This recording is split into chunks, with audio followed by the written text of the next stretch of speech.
Good morning and welcome to Budget Model Railways. And I wanted to do a video today just to explain why I think N-Gauge is really good for beginners. Also to give those of you that have been following this layout quite a bit of an update. As you can see, there's quite a lot of work done. And also to have a natter about some of the issues with double O versus N for beginners. So quite a bit to listen to. So worth staying to the end for those of you that are very, very kind and keen and do follow our videos. So, as a lot of you know, I've been experimenting with railways for about 10 years, model railways. And this is probably the culmination of that, as one of the commentators said. So why do I think N-Gauge is good for beginners? Well, this is the obvious first reason. When you look at this is 27 inches by 14 inches. So that is just over 2 foot by just over a foot. That's very compact. Now, double O would be 4 times that size.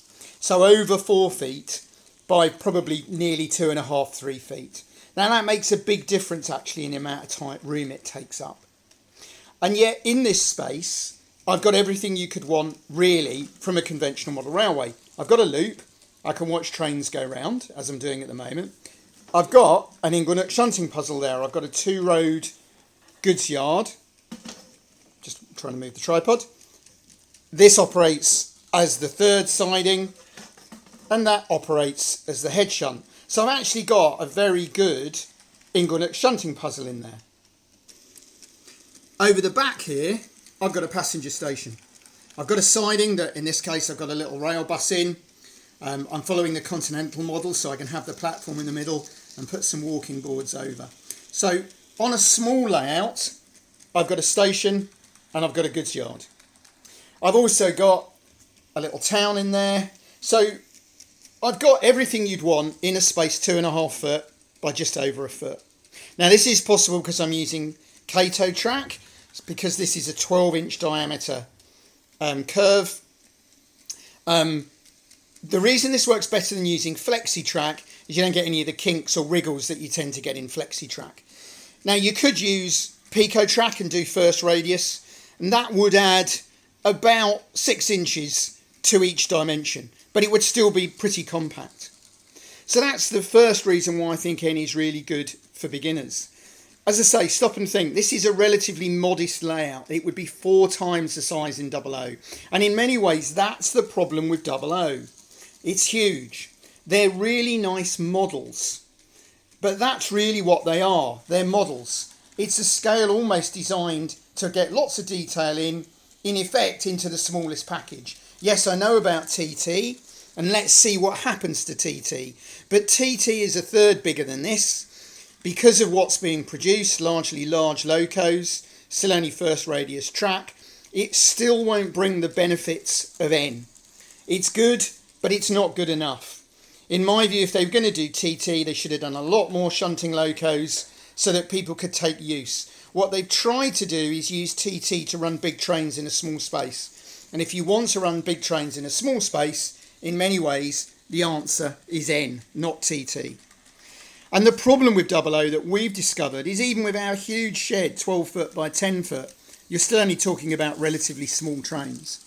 So in fact, for me, the big advantage of N is what you can get into a small space.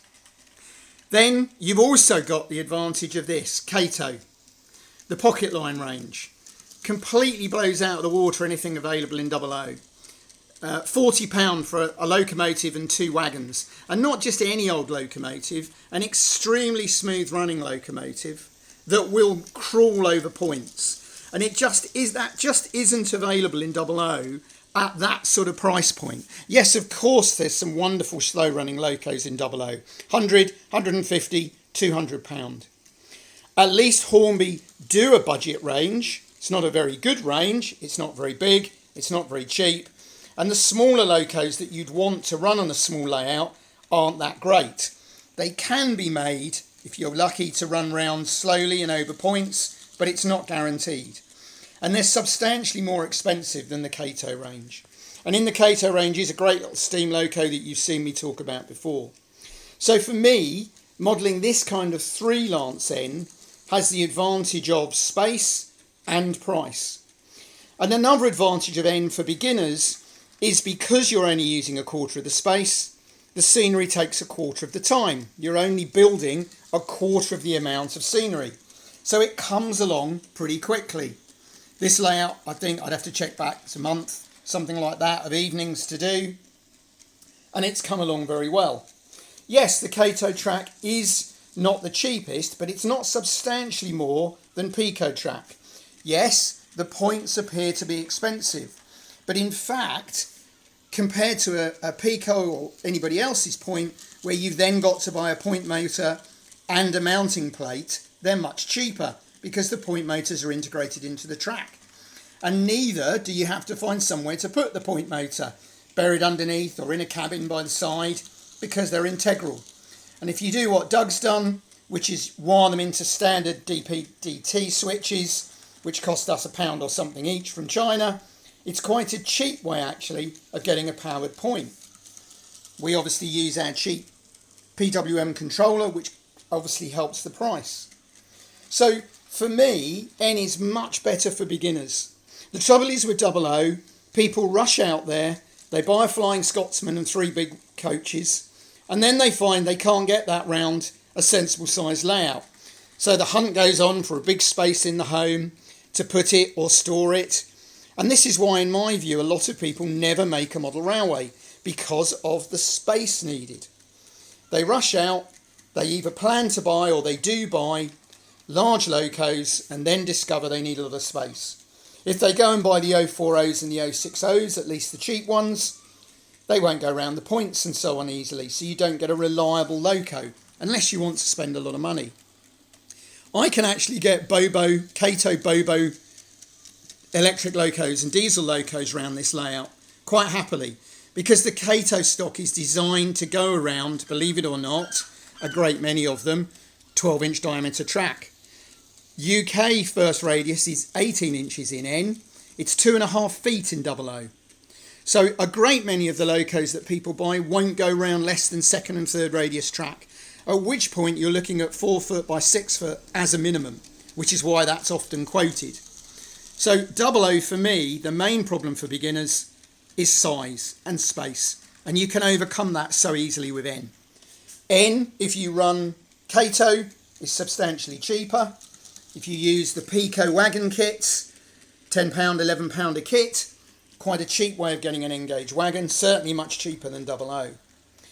If you use Kato track or the excellent Pico set track, it's quick and convenient to build. So I would say if you're planning on a model railway, really strongly consider N. Yes, you're going to maybe have to freelance it initially, but it'll give you a chance to get a model railway. And as per my earlier video, any railway, model railway, is better than no model railway.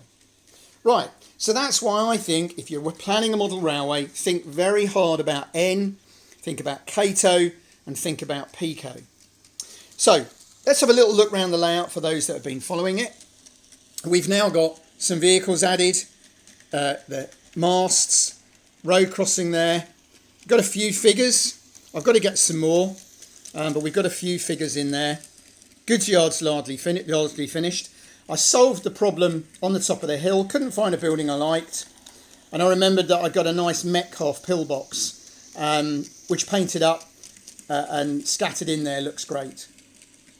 Loads of trees. And the other good thing with N, of course, is you can have big, realistic, life-size trees, where in 00 they'd be a foot tall. So that's worked very well for me. I'm just going to come around the other side.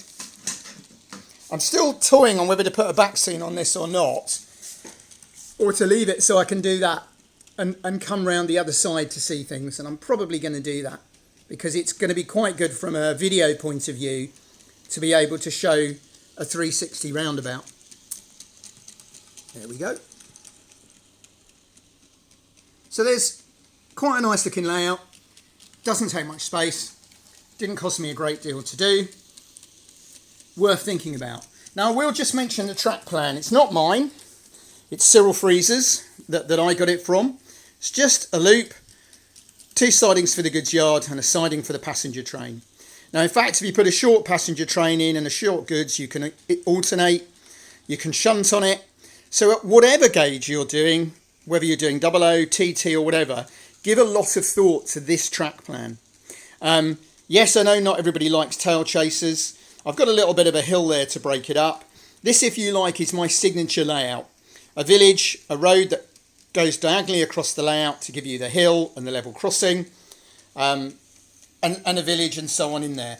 But it's got everything. It's got a signal box, level crossing, passenger station. I've even got my little Stonehenge there. We've got a hill, a road bridge. We've got a river or stream down there. We've got a goods yard. We've got a village. We've got a bus stop. We've got quite a nice little station. All that, everything you could really want in a model railway.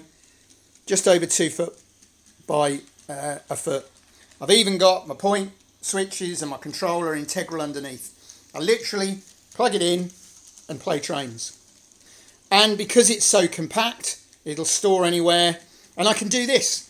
I can take it, put it on the dining room table, run trains, shunt, keep myself quite happy, and then it can go away quite conveniently out of the way. So there we go. I'm sure there's going to be some views on that. But I've given it quite a lot of thought. For me, at least, I think that N is really missed, a missed opportunity. I've got the cows. When people say they want a model railway, they mean 00, and 00 brings lots of problems. Space, price, and so on, which particularly this kind of freelance N doesn't bring. So give it some thought. Give it some thought if that's what you're looking to do, is get into model railways. Thank you for watching.